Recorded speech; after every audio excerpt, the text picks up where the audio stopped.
just remove the bottom 5 items on your to-do list. Like whatever's on your to-do list right now, pull it out and just like, I'm not going to do these this week or next week.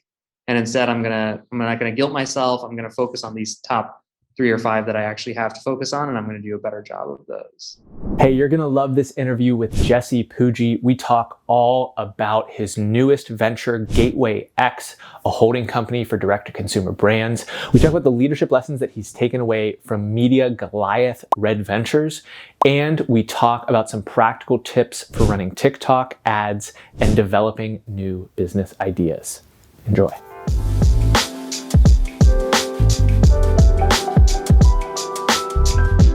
Jesse, it's nice to be talking to you. Thanks for coming on the podcast. Thanks for having me on, Aaron. I appreciate it. So I thought an interesting place to start would be the fact that you got your start by being one of the early users, your early folks running Facebook ads. And that was really one of the things that kind of broke your business Ampush. Today, maybe you can say you don't buy this premise. TikTok ads might potentially represent a similar type of opportunity in that it's a nascent platform, not taken seriously by everyone, but there's a ton of user attention on a platform like that. Through the lens of how you first came to Facebook and learned how to do it efficaciously, what advice would you give to someone in your shoes, just getting started in marketing, performance marketing, to potentially approach a platform like TikTok? Yeah, it's a great question and a funny one, because at Gateway X right now, we have a huge effort going to figure out TikTok. I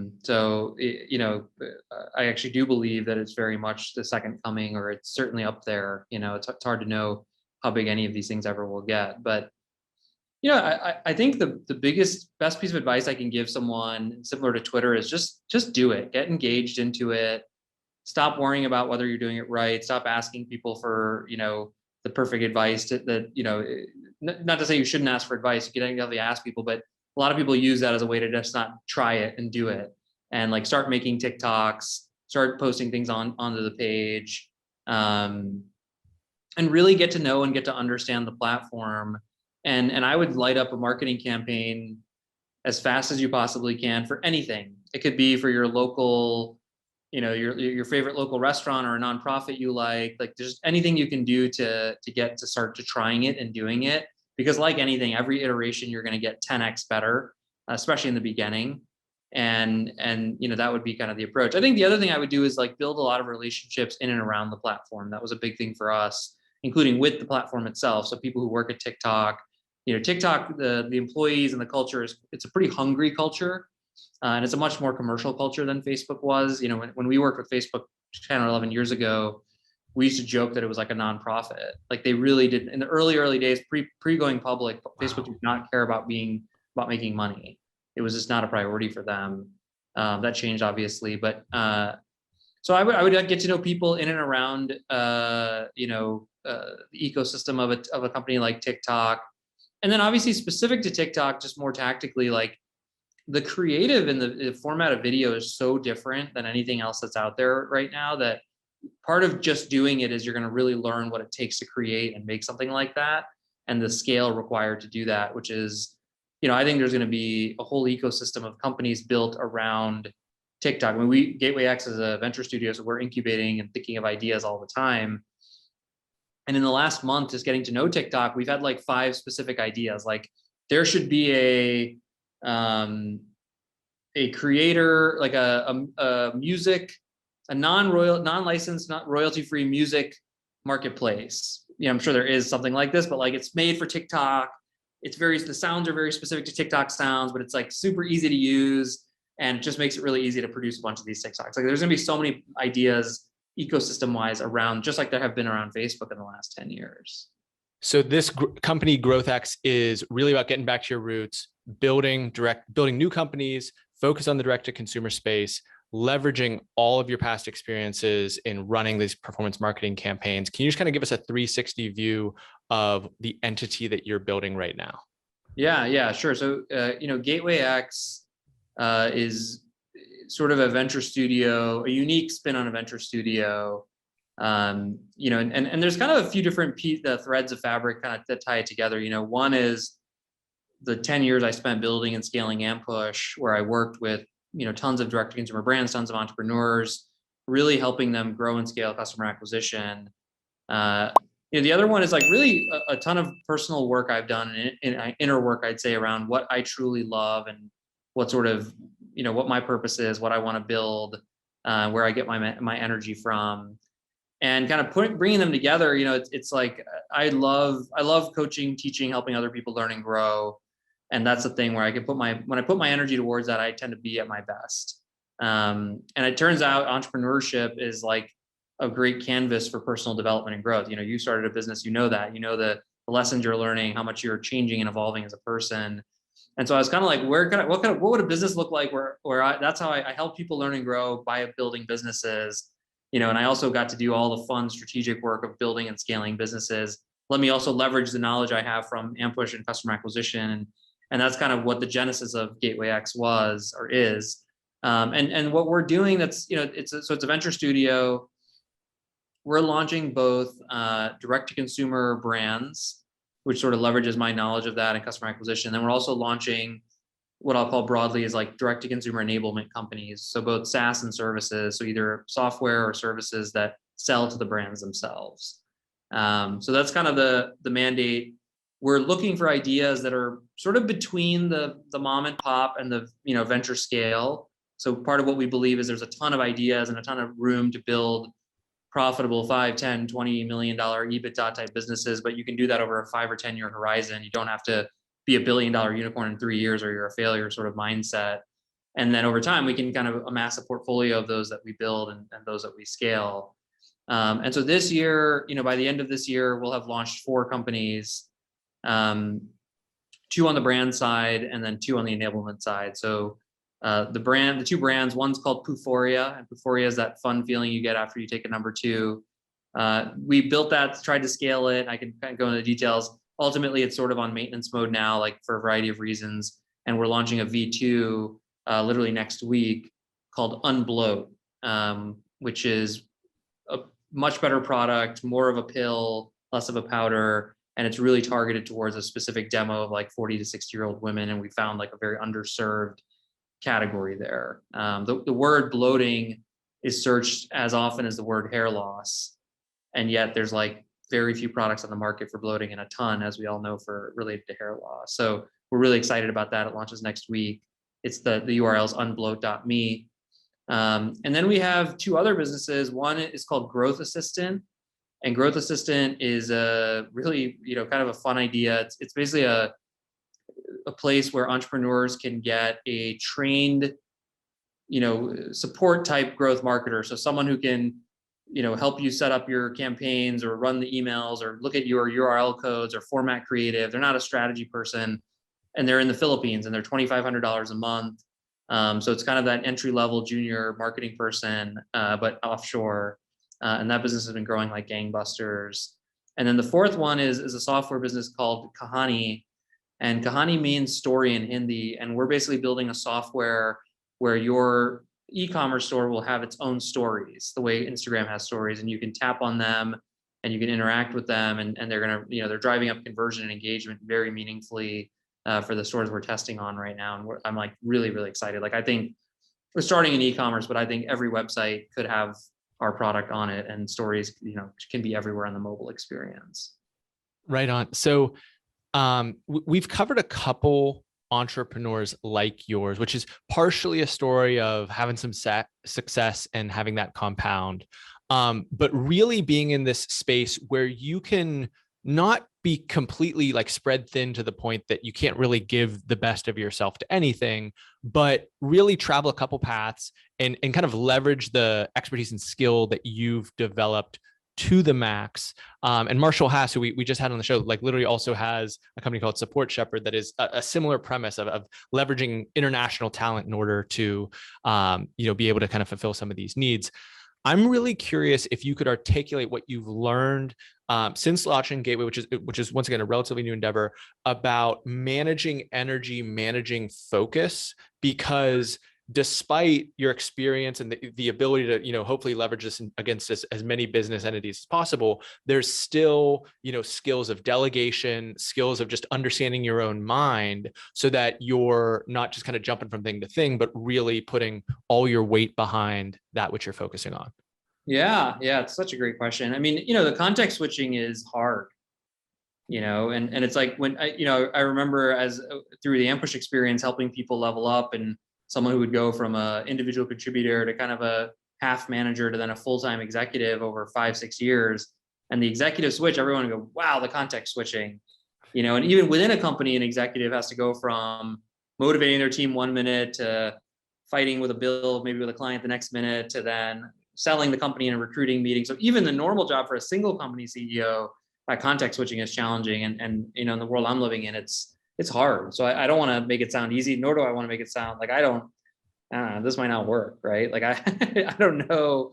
I don't know what I'm doing per se. Like I don't have a grandmaster plan that I know exactly what's going to happen and what's going to work.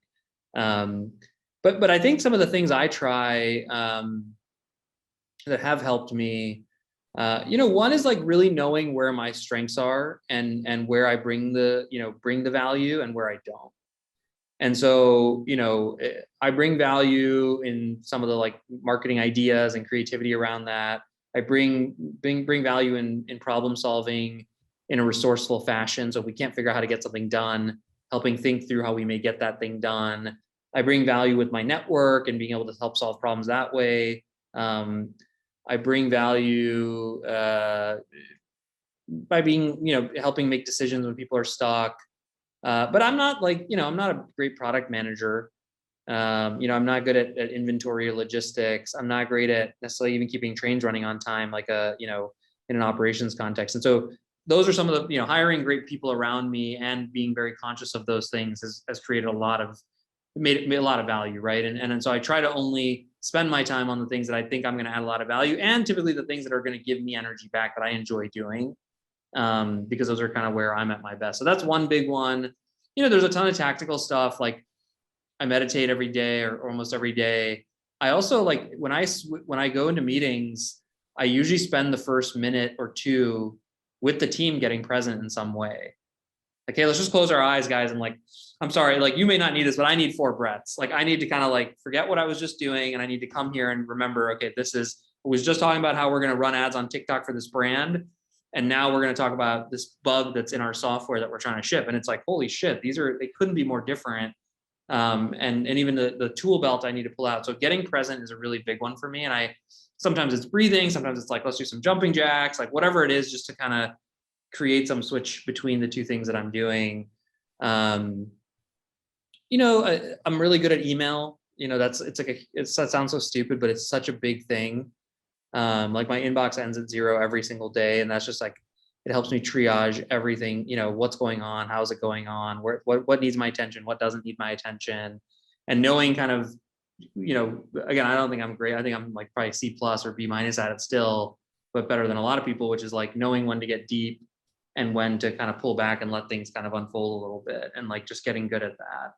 Do you use Superhuman? Do you batch? Like what's your I strategy use there? Superhuman. I love Superhuman. But I've been doing this many, many years prior to Superhuman existing. Like if you Google, there's like some 2013 article that has like, I had like 7 softwares that were all doing pieces of what Superhuman does today. And I had like mixed them all up together. So you were like squarely their early days target demo. Yeah, because I never wanted to be the bottleneck for someone to get something done. And I also didn't want to like, I always tell new leaders, like, man, there's money in your inbox.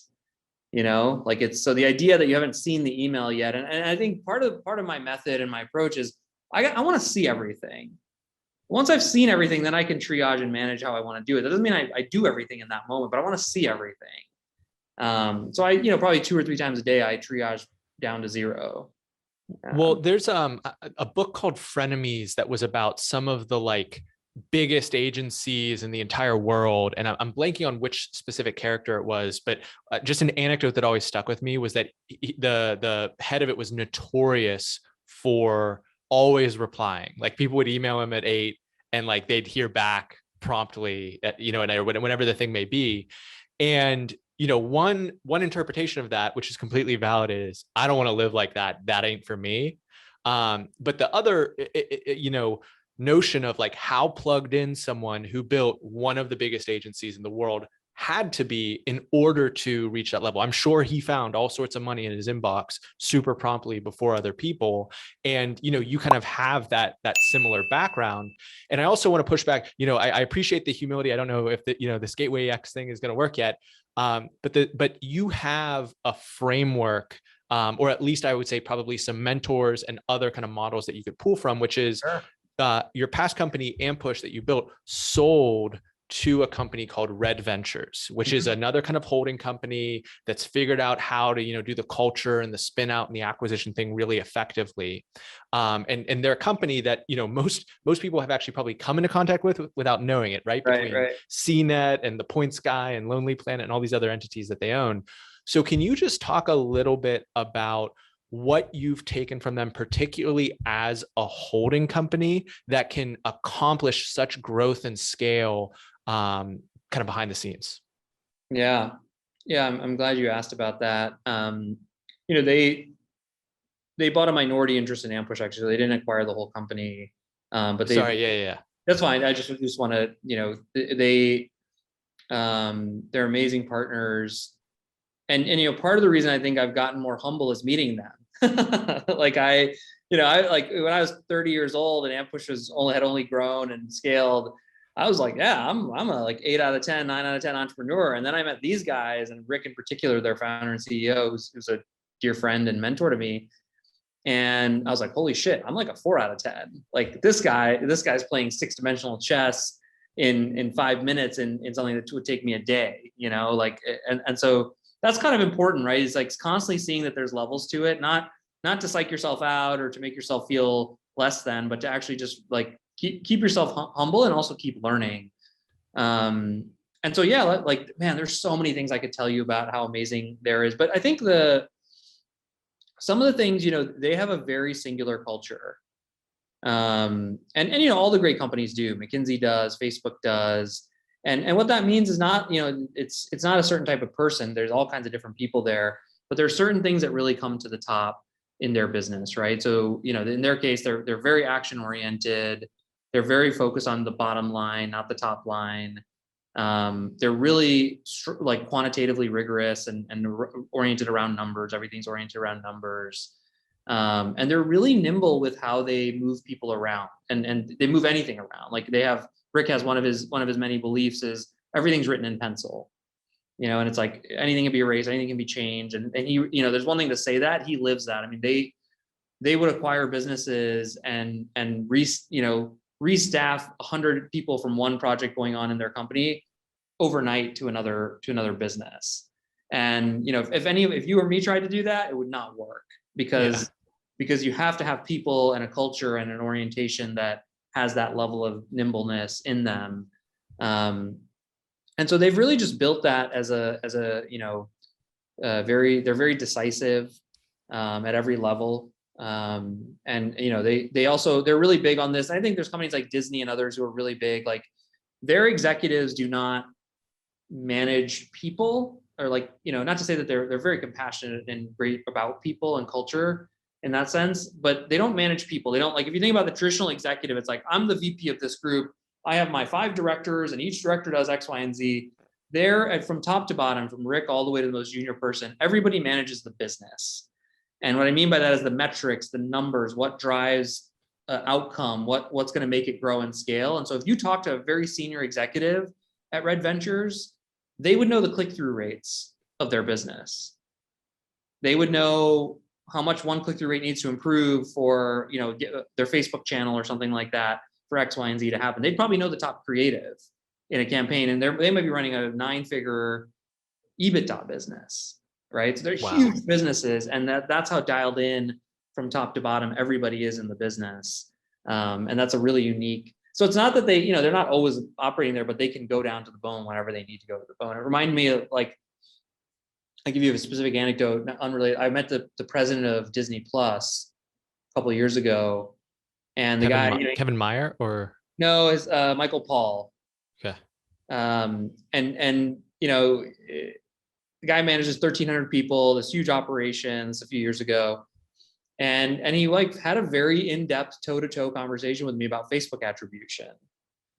And I was pretty blown away, right? Because here I am, I'm like, I spent a lot of time talking and thinking about this. And this is like one tiny part of this huge business, but it was just showed the level of depth that he was able to operate at when he needed to. That's awesome. So one of my things I always love with podcasts, is a pet peeve that we're not going to fall for here, is when someone says, I could go on and on and on with lessons. You did a great job there, but I want to just push a little bit more on the lessons from Red Ventures. And you watch this show Succession. Mm-hmm. So I think part of the reason people like a show like that is because they feel like they're getting a little bit of the taste of the quote unquote 6-dimensional chess that one plays at those high level executive levels. You don't have to refer it to Succession necessarily, but when you say that, this executive completely gets it in 5 minutes, what would take you a day to understand, like, can you just make that a little bit more legible for people who might aspire to be able to process things that way, but don't necessarily have a tangible example outside of a show like that on HBO? Yeah. Well, I don't know exactly how he does it, because if I did, I would do it too.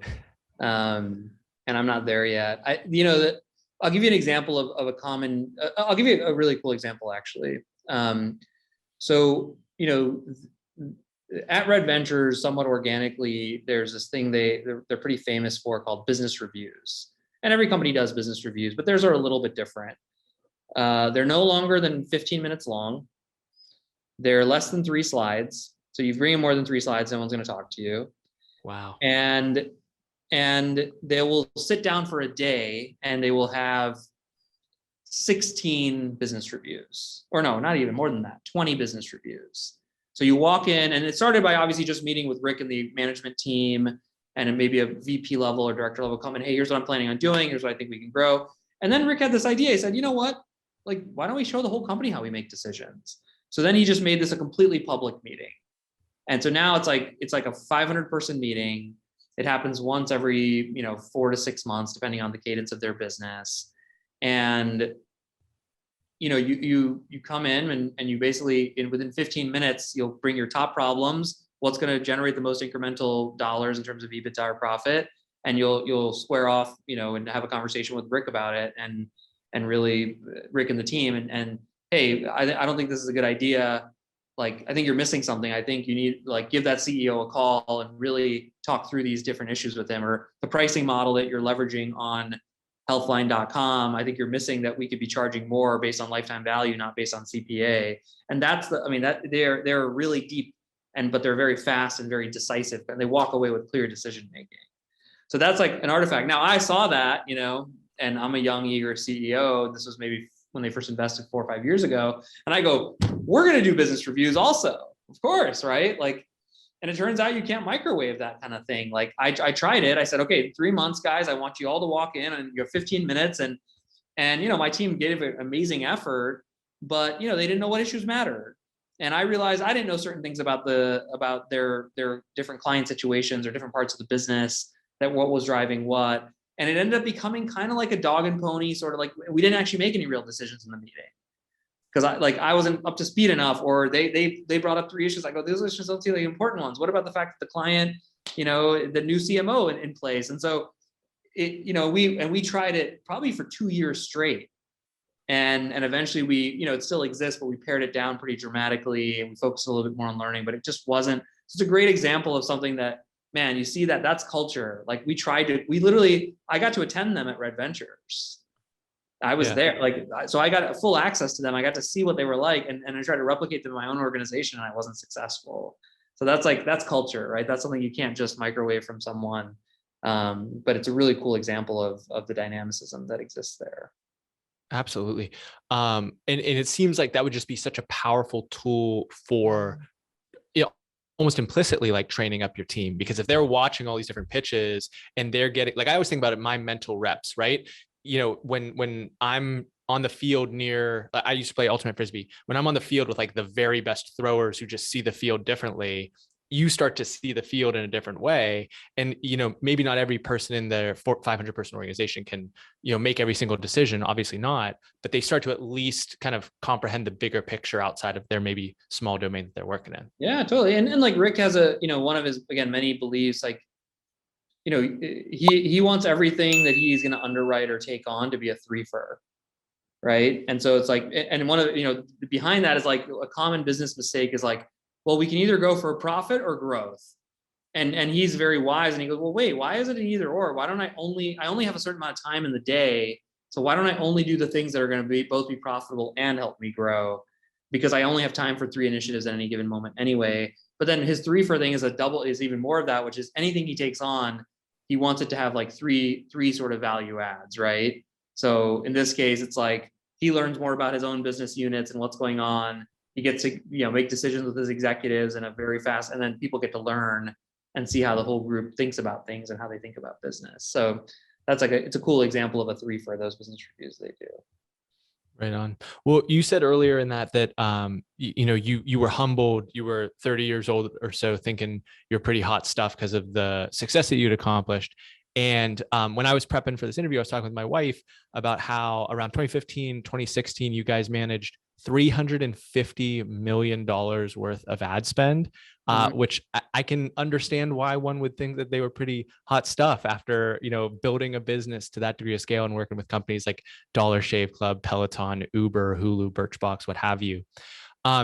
Can you tell me, I think her actual exact words were, I'm sweating just thinking about that.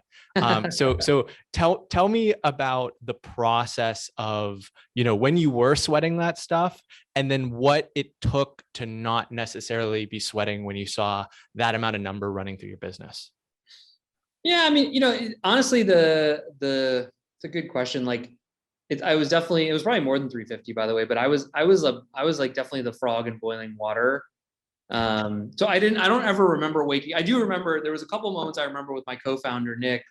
We looked at when payroll, and at one point payroll hit $1.5 million, and we said, holy shit, that's a lot of money to be paying in payroll, right? Like, so I do remember there were certain moments like that were the kind of sweaty moments, but in general, the spend, it never, it started at zero. Obviously, we had 2 or 3 clients. Those clients grew to 10 million in spend, and then we added more, and then and I'd say, like, I'll tell you where I think we got lucky, and obviously I'll tell you where I think what we did really well. Where we got lucky was like, what we did well was we put ourselves in the game, and that's really important for every entrepreneur. Got to get in the game, right? Because I was working at Goldman Sachs, and I remember very specifically telling my co-founders, we're never going to come up with the next great idea sitting working at our desks here. We're just too far from what's happening. So let's go get in the game. So we got in the game. We were not doing Facebook marketing to start. We were doing random affiliate search marketing stuff that we had no idea what we were doing.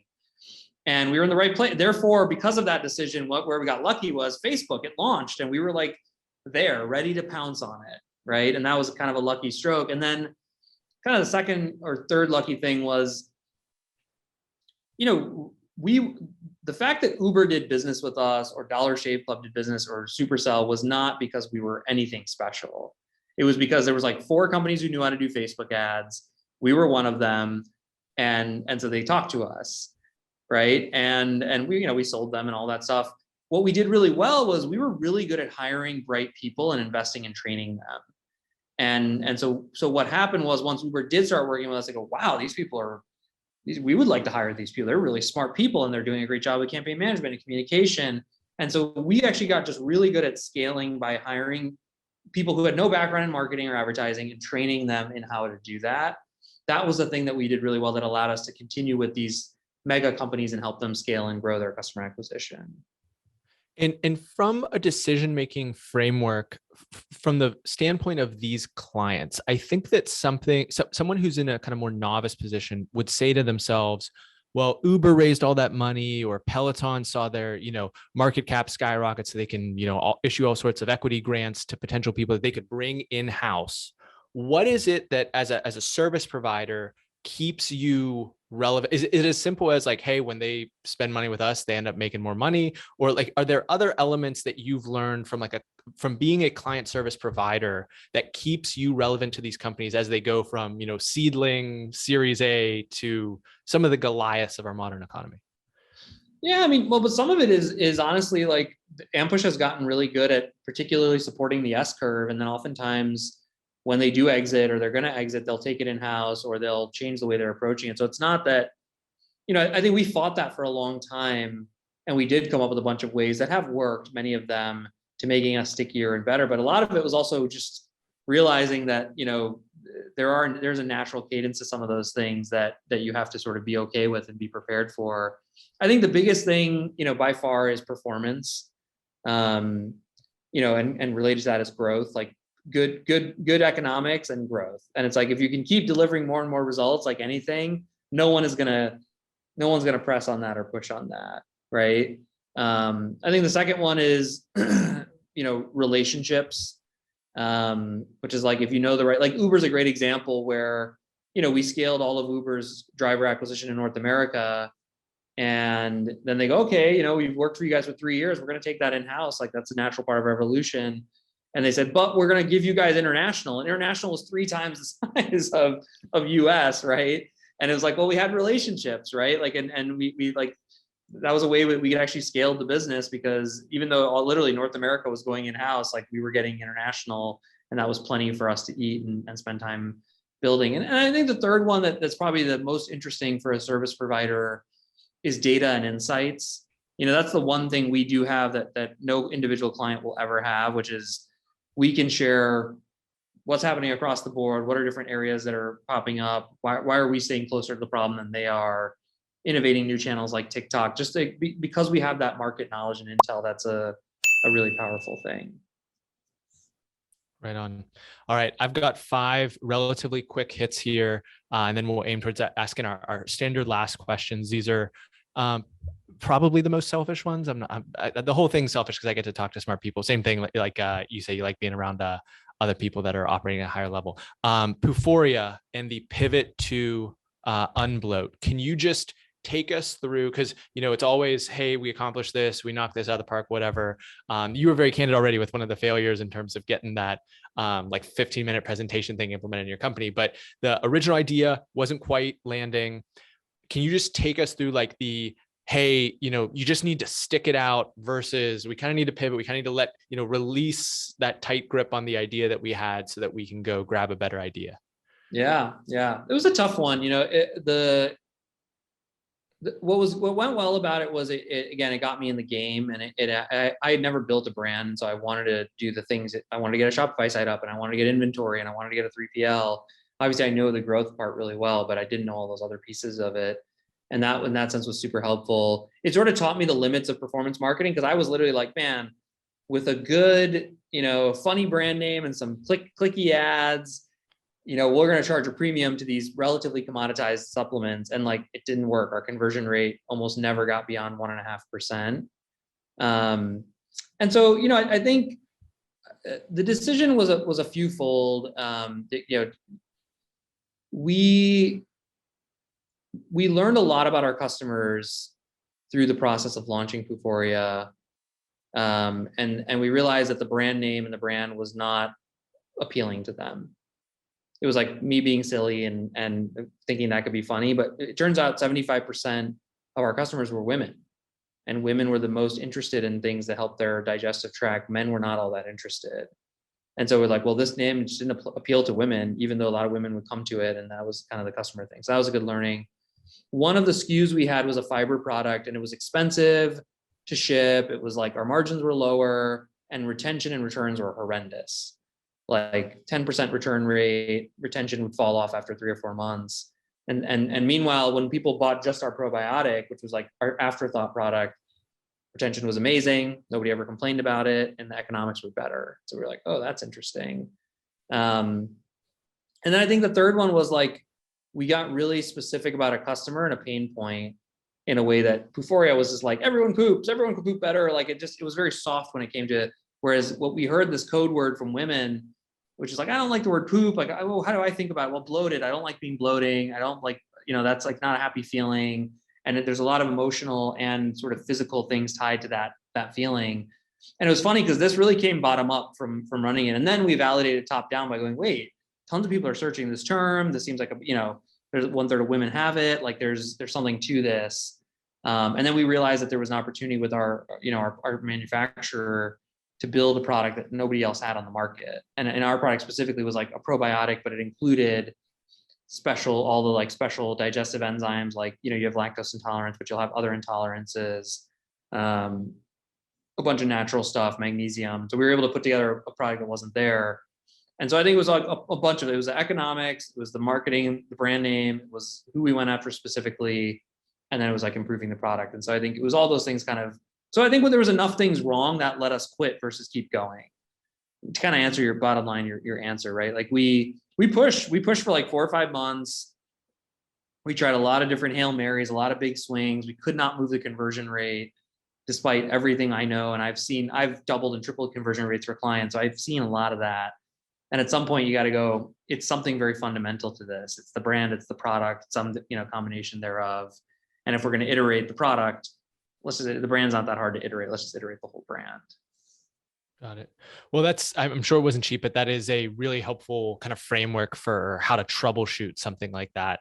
The next thing I wanted to ask about was you've really started hitting the Twitter threads hard. And I think it's been working for you. So just in terms of what you've learned in terms of writing Twitter threads with consistency, getting them to be, shared, engagement, whatever. I've seen the Pomplianos blow up with them, and you seem to be in a similar type of trajectory. Yeah, I just copied what they did, honestly. No, I think a couple learnings on Twitter, I'd say. The first one is I would not start by writing threads. That's like one of the first things I tell people. It's a little bit of the tree falling in the forest thing, like if you have 200 followers or even 1,000 followers and you start writing threads, it's just there's no one there to hear, the tree fall sort of thing. And so I advise people, really build up yourself to probably 2,000 to 3,000 by, engaging with the community. Like you see a cool thread, you see someone saying something about something about, like this is how I started. I was like, well, like here's an example of a data point we found that's contrary to what you're saying, or here's something that we also learned that I would add to this. Like open up DM, start DMing people, like really get to be part of that community, so that there's a bunch of people who are following you because they've seen you say smart things and like what you're talking about. Then I would try a couple single tweet type things just to say like, do my ideas stick? And then I would probably start writing threads. And I would obviously, the way I did it was, most of my threads to start were all just very personal. Here's the story of how Ampush almost failed in the beginning. Here's the story of an M&A situation we were in. And I, in order to do that, I sort of followed what I saw other people's formats and what they were doing. Like I didn't reinvent the wheel there. Obviously, there's some art to writing something that's kind of gets people emotional and gets the curiosity, and that's a real art.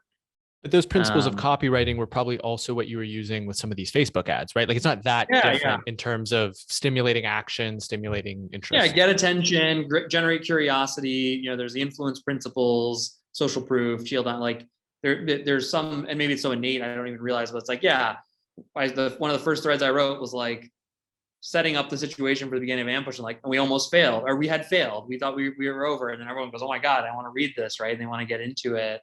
Or like, one of the other first ones was like, the biggest mistake I see people make is X.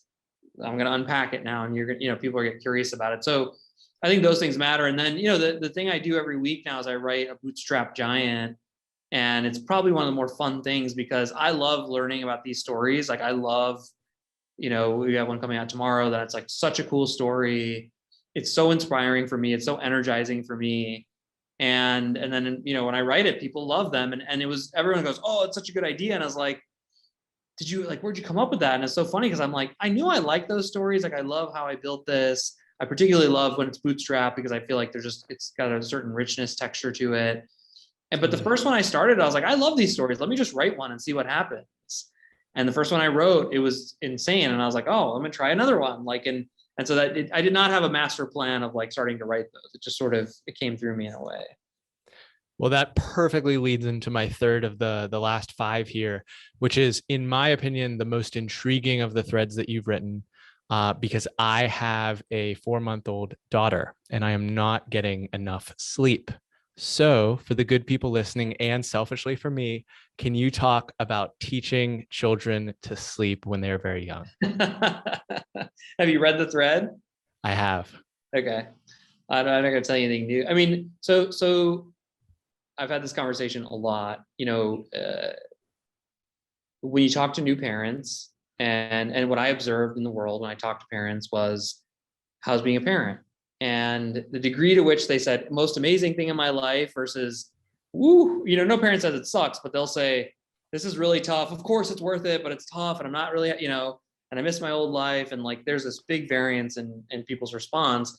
And there were basically three variables I noted that I thought correlated strongly with that. The first one was, baby, does your kid sleep? Which means, do you sleep? The most important one, I think. The second one was, do you have some form of ample childcare? Your parents live nearby, you have a babysitter, au pair, whatever. And the third one was like alignment with your spouse. What do you do when X happens? How in sync are you two working together? So I won't talk about number 2 and number 3, but number 1 was like, everyone's like, well, no, there's 2 ways to make a baby sleep. One way is you wait till they're 5 or 6 months old or 4 months old, you leave them all night to cry, and they'll learn. And I said, oh my gosh, people do that. I could never do that. My wife could never do that. So that was not going to work for us. The other one I heard was, you coddle them because eventually they'll grow up and they'll sleep on their own. And, we were both like, that's also like, not coddle meaning they sleep in your bed. If they need anything, you grab them, so on and so forth. And so me being an entrepreneur and somewhat defiant, I go, that can't be true. Like, I don't believe it. I just don't believe that's true. And so I went on this whole journey of trying to disprove that those are the only 2 ways. And it turns out there is a third way. And I'm not the inventor of it. Or like, I read a bunch of books and discovered and sort of synthesized what I think the major parts of it are. So what those parts are, the first one that's the most non-intuitive is this concept of awake time. And so I'll have parents like you who have a 4-month-old who go, Jesse, my kid's not sleeping. And my wife and I will immediately start asking them about the nap schedule. Why are you asking me about the nap schedule? Show me my baby's not sleeping. Go, oh, the first thing you have to pay attention to is, how long is your newborn awake and in between their sleep periods? And the reason that's important is, and the heuristic, by the way, is 60 minutes of awake time when you're born, and it grows by 15 minutes for every month they're alive. So your baby shouldn't be awake for more than 2 hours. That's the bookends at any given moment. And the reason is because, whenever you've done an all-nighter, you've done all-nighters, I assume I've done all-nighters, like there's that like 2 a.m. second wind you get. And you're like, you were tired, and all of a sudden you're like, nah, I'm ready. Let's go another few hours, right? And that's actually your body's like, oh my God, this person's still awake. They shouldn't be awake. They must be in a fight or flight situation. Let me give them adrenaline. So your body just releases adrenaline to your body. That happens to a newborn at like 65 minutes of awake. And so a baby will be awake and they'll look sleepy for a second. Then they'll like look all giddy and happy. And it actually turns out they're getting adrenaline in their body, which makes them harder to put to sleep, which means they sleep less. And that compounds in a really negative way. And so the best advice, it's like we would be super anal about is like 45 minutes, put the kid back to sleep. And my parents thought I was nuts until they were like, oh my God, you're 6-month-old. We went on a cross world flight to Australia, and my son slept through the whole flight. My parents were like, what kind of voodoo, are you guys doing? And so that's awake time is by far the number 1. The second one is like all the 5 S's, which I'm sure which is like, there's this whole book called Happiest Baby on the Block. The biggest of the 5 S's my kids are 6 and 4 now. They're like swing, suck, which is the pacifier. Shush, which is the most important one. What's the blanket thing called? Swaddle. Thank you. Swaddle, and then something else. I can't remember. But the shushing, like it apparently in the womb, it's the sound of a vacuum cleaner. That's how loud it is in the womb for the baby. So they're like any kind of like hair dryer noise or rain sound. The hair dryer noise is the best for a newborn, really loud. And then there's a bunch of other things like routines, getting them into it's funny, by the way, because I have friends who didn't follow any of this, and they have 5-year-olds and they're still having trouble getting their 5-year-olds to go to bed at night and to stay to bed at night. And my wife, our kids, even to this day at 8:30, they are in bed and they're ready to go. That's just a routine that they're used to. So I could go on forever and ever, but there's a bunch of other pieces to the baby sleep stuff. Right on. We'll link Happiest Baby on the Block and that list there. But I can tell you that that has been shared between me and my wife, and we are in the earliest stages of trying to implement that successfully. Because you said in the first couple of months, there's not a ton you can do. Yeah, It's chaos. First couple months or whatever, but I think once now where you guys are at now is a good time to like get the dream feed, maybe cut the night feed out, see how the baby responds. If he or she is sleeping more than 2 or 3 hour stretches. Yeah. I guess the other thing I'll mention about that, just on that, is like, there's another like non-intuitive thing, which is nobody sleeps through the night. So like even as adults, we wake up every 90 minutes, babies wake up every 45 minutes. And so you're not actually teaching them to sleep all night. You're teaching them to go back to sleep once they've woken up. Mm-hmm. And once they prove they can do that, even for a 2 hour, 3 hour stretch, because they wake up every 45 minutes, then if you remove some of the feeds and stuff, you can usually get them to sleep through the night. One of the things that's interesting is the REM cycle is different. The adults have like a 4-stage REM cycle. And when we're in like REM, which is when the hardcore stuff, that's when we're completely still. And for babies, it's the opposite. They move during REM and they're kind of still during the other part. And so when we were novices, we didn't know what we were doing. We'd see the baby move. It's like, oh, she must, need us. And it's actually, no. That is the time to like, let her kind of work it through. So great thread. Another question here. I'm starting to run out of time, so I'm just going to ask one more last one, then we'll aim our ask our final questions. I came across you by hearing you on the Invest Like the Best podcast with Patrick O'Shaughnessy. It is the only, and I've listened to every single episode of that show. It is the only episode that I've listened to more than twice, just because of the density of information there. So we're going to link that as well for people that want even more insights from Jesse. But now that you guys are in business together, you're building Join Colossus and doing these business breakdowns as another fantastic show that I'm sure a lot of our listeners would enjoy. What have you learned from working with Patrick about how he approaches the world, his approach to business building and finance and investing and all that? Yeah. I mean, a ton of stuff. Patrick is a great guy. I mean, I think that's in and of itself an interesting learning. He's a very kind person. He's calm. He's thoughtful. He's just not, in my opinion, he's not the typical like bro tech entrepreneur who's like, oh, I'm gonna pound 3 Red Bull. Like he's the opposite of that. And I love that about him. There's a few things like he's really big on a very open calendar and open kind of exploration. And I think I tended to be, I've gotten better at it, but I tended to be a pretty calendared person. And I'm not a super organized person, but I tended to just use my calendar. And he's really good at like leaving days open. And I thought that's like a really, interesting thing. He's really good at asking questions.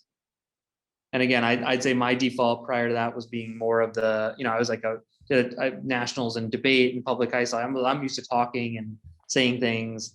And it was really cool to learn kind of the art of being a listener and asking questions. And I still am really working on that. He's really, I think, again, a person I look up to in terms of he's figured out how to spread himself across a few things and do a great job of that. And show up for the things that he's able to show up for and bring a lot of value to. So that's probably another thing I've learned from him. Yeah. Right on. I mean, it's literally, people always ask me what my favorite show is, and Invest Like the Best. Now Business Breakdowns has kind of joined that category, but it's just unfair that like that's now free and every other previous generation had to like, I don't even know if you'd get that at an MBA. It's like even surpassed that in my opinion. Yeah. Well, this has been fantastic, Jesse. I know that we've taken a lot of your time here. I want to ask the standard last 2 questions. Let's start off with where people can find you in the digital world if they want to learn more about Gateway, follow you on Twitter. Where can we point them? Yeah, sure. Yeah. Twitter, JS Pujji, P like Peter, U, JJI. And then gateway.xyz is the website for Gateway X. Perfect. We're going to link that in the show notes. We're also going to link all the other accounts that might be relevant and some of the books and stuff that we referenced in the show notes to this episode. You can find it at goingdeepwithaaron.com/podcast or in the app where you're probably listening to this right now.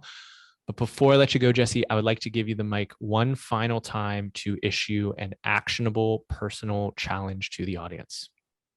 Yeah, sure. I could go a lot of different directions with this, but I think what I would challenge everyone to do is just remove the bottom 5 items on your to-do list. Like whatever's on your to-do list right now, pull it out and just like, I'm not going to do these this week or next week. And instead I'm not going to guilt myself. I'm going to focus on these top 3 or 5 that I actually have to focus on. And I'm going to do a better job of those. I'm definitely guilty of failing to do that, but it's funny how when you remove the kind of BS, like 7 out of 10 tasks, you get a whole lot better at the top ones. Totally. Amen. Awesome. Jesse, this has been fantastic. Thank you so much for taking time to be on the show. Great to have you. Great being here, Aaron. Thank you. We just went deep with Jesse Pujji. Hope everyone out there has a fantastic day. Hey, thank you so much for watching to the end of my interview with Jesse. If you enjoyed it and you want to explore another holding company and an entrepreneur pulling all the strings, check out our recent past interview with Marshall Haas of Need One. He's also running a number of different varied businesses, including one, Support Shepherd, which helps people get access to international talent at a great price.